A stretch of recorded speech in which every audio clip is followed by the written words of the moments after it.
looks like a war zone tonight after a massive fire. The flames spread to 12 buildings. In all, 3 city blocks went up in flames, and investigators suspect arson. And I kept smelling smoke, and I ran and started knocking on people's doors and tell them to get out, get out. One building that burned was a retirement home where about 100 seniors had to be evacuated. Fortunately, no one was hurt. Fire officials say 4 separate fires broke out within 3 blocks along Broadway Avenue. Also destroyed the old Goldblatt's building, the 1929 Methodist Church, and the Memorial Auditorium where the Jackson 5 used to perform. Besides the Jackson 5, Memorial Auditorium launched the careers of basketball greats, too. Many in Gary wanted to see the building preserved as an historic landmark. Gary's mayor vows to rebuild. Most of the burned buildings were abandoned and have been scheduled for demolition. Fire wiped out a good part of the downtown. This view from Chopper 2 shows what was left by the time the sun came up. 6 buildings in the heart of the city were destroyed. There is still no damage estimate available. 4 others were heavily damaged by fire. Most of the buildings were abandoned. After battling the fire for more than 12 hours, firefighters in Gary now have control over the blaze that started last night and continued through the morning hours. The fire originated in just one building, but quickly spread throughout downtown due to high winds. And even though damage is extensive today in downtown Gary, remarkably, no one was injured. Tom Steffes has more. Smoldering wood and blackened shells of buildings. That's all that's left of most of the structures involved in the fire that struck downtown Gary last night. And while most of the smoke is clear now, last night it was a different story, as smoke and flames filled the stretch of Broadway between 5th and 7th Avenues. The fire department received the initial alarm around 10:30 and responded to the 700 block of Broadway. But the fire soon spread until it consumed neighboring buildings north through the 600 block of Broadway and east to buildings on Massachusetts. In all, 10 structures were damaged or destroyed. And before it was over, crews from 20 fire departments from throughout Lake and Porter counties were called on to help fight the fire. As for the cause, fire officials say the fire was very suspicious. Suspicious doesn't necessarily mean that they were deliberately set. You have vagrants that stay in the building sometimes, and sometimes they are seeking shelter, and sometimes they may start little fires and maybe they get out of control. It didn't have to be deliberately set. We said they were suspicious.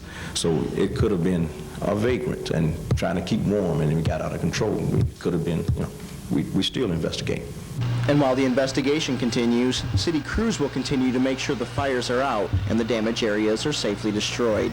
And now that the ordeal is over, Mayor Scott King says the city must now move on. Remarkably, no one got seriously injured, let alone killed. You get through it, and the great thing about this city that people don't understand is the character and the strength of the people here. Gone through a lot of stuff. Makes them be strong, close together, and they just set their chin and move on and take on the next challenge. And rebuilding, we'll be cleaning initially, cleaning this out, and then rebuilding. And that's what the city's all about. In an ironic twist, many of these buildings here in the 600 block were slated for demolition in a few weeks. But it appears that demolition will be coming a little bit sooner now. In downtown Gary, Tom Steffes, 56 News. Officials don't believe the scheduled demolition was the cause of any foul play in the fire, but they aren't ruling out the possibility of arson. Among the casualties of the fire is the old Goldblatt's building, the Memorial Auditorium, and the City Methodist Church. And contrary to previous reports, neither the National Guard nor the Coast Guard played any role in extinguishing the fire. Also damaged in last night's fire was Gary Housing Authority's senior citizens high-rise in the Genesis Towers, located at the northwest corner of 6th and Broadway. Winds carried embers from the fires on the east side of Broadway to the top of the building, where the roof then caught fire. The flames were contained to the top of the building, but as a precaution, some 150 residents of the building were evacuated and taken to the Genesis Convention Center. Earlier today, we spoke to some of the residents about last night's events.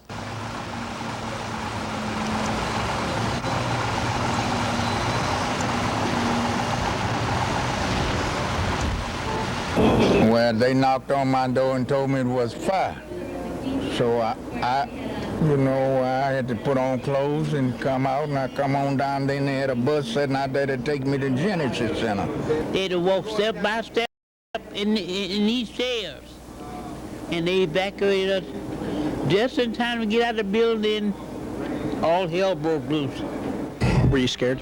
Yes, I was, because all that smoke and stuff, you know, and when you wake up like that and you've been asleep, you know, it's just a tragedy. And I just thank God that it wasn't a disaster, because it could have been. 4 of the center's residents were taken to Methodist Hospital for examination, but were quickly treated and released for minor injuries. Fire trucks continue to arrive hours after the fire was brought under control. This is Broadway Street, a main drag through the city, looking more like a war zone now. Fire ripped through much of this stretch of Broadway. The rubble still smolders, and that's why extra help is called in. Okay, I'm gonna need the squad in that engine down here. Hold on. 6 in Broadway. Chief, you're calling in more help because what, hot spots are popping up? Yeah, we got that smoke coming over there. We're gonna have to get that out. Besides the hot spots, unstable walls create a danger. They collapsed without warning. In all, about a dozen buildings were destroyed, many abandoned. The others, historic landmarks. It's really a shame to see everything that you grew up with gone. And when something like this happens, I believe it hits home to everybody that live here in this town. Many lives have been disrupted. Businesses along Broadway closed because roadblocks are keeping customers away. Besides, the danger is just too great. People who were evacuated in the surrounding area just recently allowed back into their homes. Most of those people came from a nearby nursing home threatened by burning embers during the peak of the fire. Authorities say this fire may be the work of an arsonist. Whatever started it, they say it's suspicious. Many of the buildings were slated to be torn down in about 2 weeks, but because of the fire, the mayor says those plans have changed. Demolition has already begun. He says because of the magnitude of the fire, it's amazing that no one was seriously hurt. About 4 people suffered from minor smoke inhalation. Reporting from Gary, Indiana, Mike Mansour, CLTV News. While authorities are leaning towards arson as the cause, they say it may be days before they know for sure. Now that the smoke is cleared, it's time for cleanup after Sunday night's fire in downtown Gary. Today, crews were at work demolishing what was left of the fire-damaged buildings in the 600 and 700 blocks of Broadway. Included in today's demolition, the old Goldblatt's department store and Radigan's. The demolition caught the eye of many a passerby who watched as memories crumbled along with the old buildings.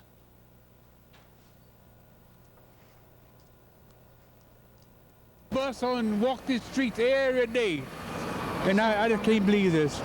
Well, it's devastating. Of course, a lot of the buildings were empty, but when you look at the buildings, especially the Goldblatt's building, you have fond memories of going in there as a child, especially their deli. And of course, the Memorial Auditorium was where everybody went, you know, back in those days. One block over on Massachusetts, fire crews continue to work on Memorial Auditorium. Most of the building was damaged in the initial fire on Sunday, but today minor flare-ups prompted fire crews to keep an eye on the old building.